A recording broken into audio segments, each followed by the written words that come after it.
Ben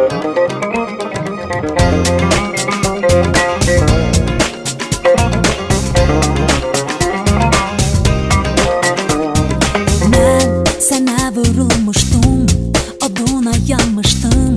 Düşünürdüm ki ben hediye unutmuştum. Hayatım rengarenk, sevgimiz bir ahenk. İnanmazsan ki sen, gözlerde her an sen. Bak indi tenhalık, izlerimiz kalır. Sen orada ben burada, hayatımızda bekarlık. Bak indi tenhalık, izlerimiz kalır. Sen orada ben burada, hayatımızda bekarlık. Sen olup geçenleri, unutma günleri. Gezdiğimiz sahiller, kalıptı terkindi. Ettiğimiz sefer çok, inan hiç mənası yok. Gel qayıdaq sevgilim, yaşadaq günləri.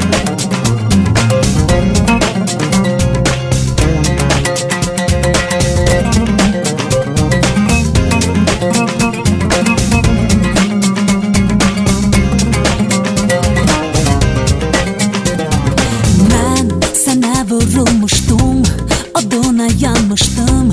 Düşünürdüm ki ben hediye unutmuştum. Hayatım rengarenk, sevgimiz bir ahenk. İnanmazsan ki sen, gözlerdim her an zenk. Bak indi tenhalık, izlerimiz kalır. Sen orada ben burada, hayatımızda bekarlık. Bak indi tenhalık, izlerimiz kalır.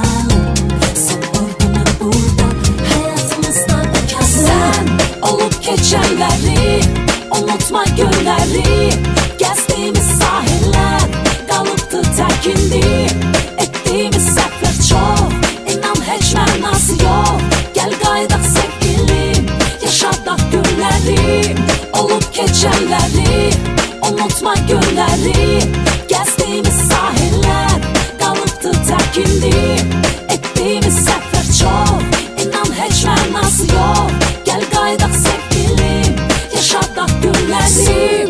Olup geçenleri, unutma günləri. Gezdiğimiz sahiller, kalıptı terkindi. Ettiğimiz səhvlər çox, inan heç mənası yok. Gel qayıdaq sevgilim, yaşadaq günləri. Sen olup geçenleri,